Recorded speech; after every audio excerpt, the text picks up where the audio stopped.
बऱ्याच गोष्टी हिच्याकडून पण मला शिकायला मिळाल्या आणि बऱ्याच गोष्टी माझ्याकडून पण हिला शिकायला मिळाल्या. आता ही बरोबर 18 वर्षाची असताना लग्न झालं ना का तू? कमी होतं वय. आता जवळजवळ लग्नाला आपल्या किती वर्ष झाली? 19 वर्ष झाली असतील. 18-19. 18 ते 19 वर्ष झाली लग्नाला. तर राम राम मंडळी, मी संदीप भगत स्वागत करतो तुमचं आपली माती आपली माणसं यूट्यूब चॅनलवरती. मित्रांनो, आता जवळजवळ संध्याकाळची वेळ आहे आणि आम्ही ज्वारी काढायला निघालोय. घरची कामं हीच आपली तुरीची कामं, ती जरा उरकली आणि निघालो. ज्वारी बी सगळी कामं संगणीत आली हो. कामं करायची तरी किती. ज्वारी काढायचं, ती तूर भिजवायची, तूर वाळवायची, त्याची डाळ बनवायची, त्याला उपनायचं तीनच,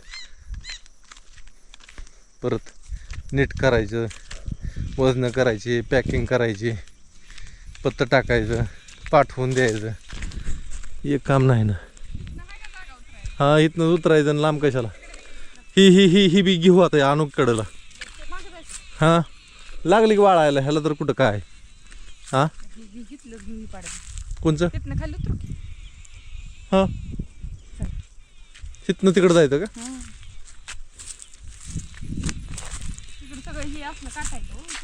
ज्वारी लागली वाळायला पडायला, तर उतरतो इथनंच.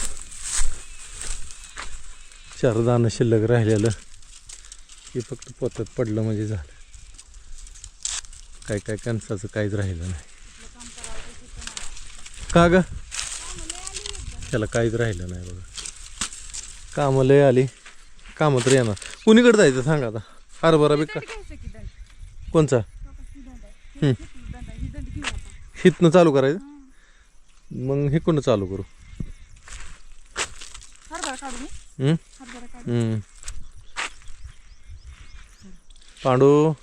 पांडू पडला एकटा. आता काय आहे की डॉन तुला? होय पांडू.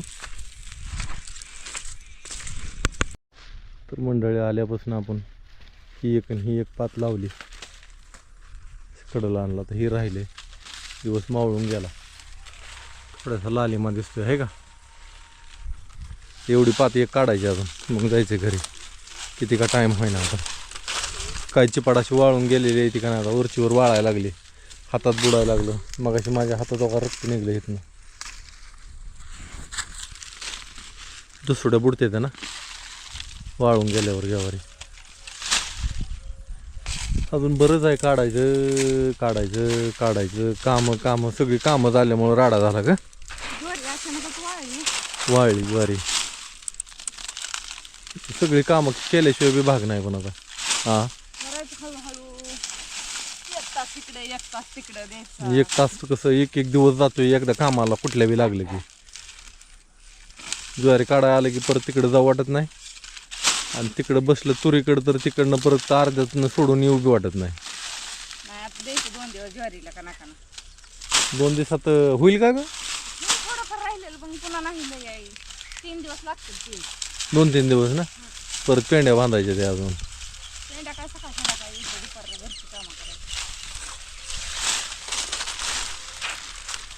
झाली पाखरं झाली चालू घरी जायला.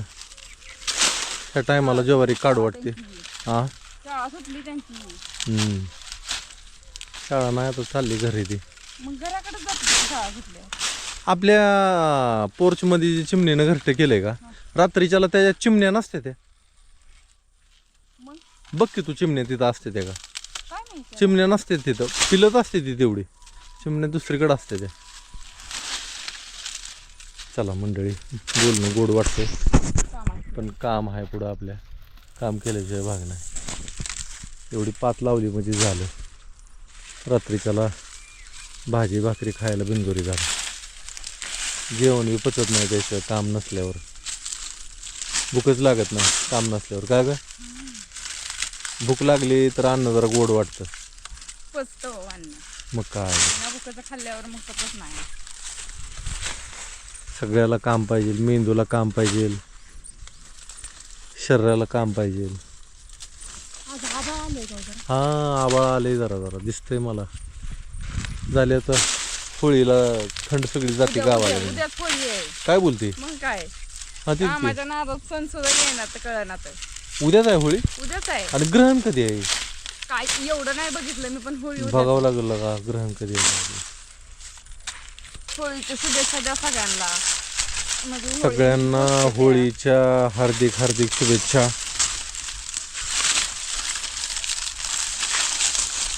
मधनं हरभरा बी आहे बरं का, ते हरभरा बी आपण काढून काढतोय. घेतला की ह्या हरभरा काढून घेतला ह्या दंडातला. आणि मग ज्वारी काढायला चालू केलेली. हात जरा सुळसुळ करावं लागलं म्हणलं थांबावं जरा आणि थोडं विश्रांती दिली म्हणजे हाताला जरा बरं वाटेल म्हणलं व्हिडिओ तर काढावं कवर. या टायमाला बरं वाटतं, फ्रेश वाटतं. पण संध्याकाळच्या टायमाला का ग माझी पेंडी झाली तर पेंडी झाली ना तुझी, आपली निघत येत नाही बघा लवकर. त्याला पायावर मारायचं का पायालाच लागतं कोणती. तर ती ढेकळं निघली तर बरं आहे, नाही तर पेंड्या बांधणाऱ्याला ताप होतो ना परत. हट्ट करणं लागतं पायाला घोट्याला दिसत. पेंड्या बांधणाऱ्याला ताप होतो का, दुसरं काय नाही. नाही काढते की मी. हां हो का? हां हां हां. तर मंडळी चला एवढं घेऊ काढून आता परत बोलू आपण. तर मंडळी जेवण झालं आता एवढ्याच. जेवणामध्ये गेली ती वाटाण्याची भाजी, ज्वारीची भाकरी. तिचं जेवण चालू आहे. माझं जेवण एवढ्यातच संपलं आता आणि बसलो निवांत. उद्याचं नियोजन असं आहे की उद्या पेंड्या बांधायच्या त्या. आता ज्वारी काढत काढत चाललो आहे, पण मागं पेंड्या आपण बांधल्याच नाही. त्या पेंड्या जर नाही बांधल्या तर परत आळा यायचा नाही. आळा म्हणजे ज्वारीची 2-4 चिपाडं घ्यायची आणि त्यांनी ती पेंडी बांधायची. पण जर का ज्वारी काढल्या पेंडे बांधायला जमत नाही, कारण की चिपाडं मोडते ती. मग त्यातली जरा पानतुटी झाली की मग ती चिपाडं अशी लावते, ती वळते, ती मोडत नाही ती. मग ते 3-4 दिवस झालं ना ज्वारी काढून, 4-5 दिवस, मग ती पेंड्या बांधायला येते. तर आता उद्याच्याला म्हटलं 50-50-100 पेंड्या रोजच्या रोज थोड्या बांधत जावं का, तर नाही तर मग परत आळा यायचा नाही. हां आहे का नाही. हिला सुद्धा पेंड्या बांधायला जमते बरं का, आणि ही माझ्या बरोबरीने पेंड्या बांधते. ही काही कमी नाही का आम्हाला. हां पेंड्या जबरदस्त बांधते. आणि तिला पेंड्या कोणी शिकवलेले तिला पेंड्या बांधायला मी शिकले, पण ती शिकली. प्रत्येक गोष्ट मी माहेरातच शिकावी असं नाही. शिकण्याच्या वयातच शिकतं मला. हां बरं. ज्या वयात जे काम करायचं त्या वयात ती काम शिकायला मी इथं आली, त्याला मी काय करू. आता ही बरोबर 18 वर्षाची असताना लग्न झालं ना का तू.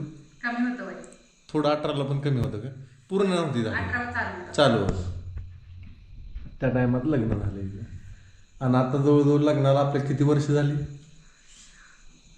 19 वर्ष झाली असतील. 18-19 18 ते 19 वर्ष झाली लग्नाला.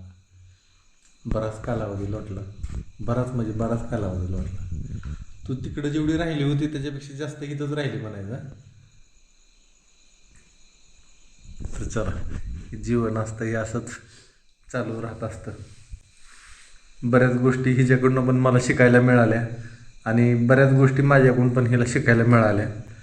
ज्ञान देणं आणि ज्ञान घेत राहावं माणसाने मरेपर्यंत.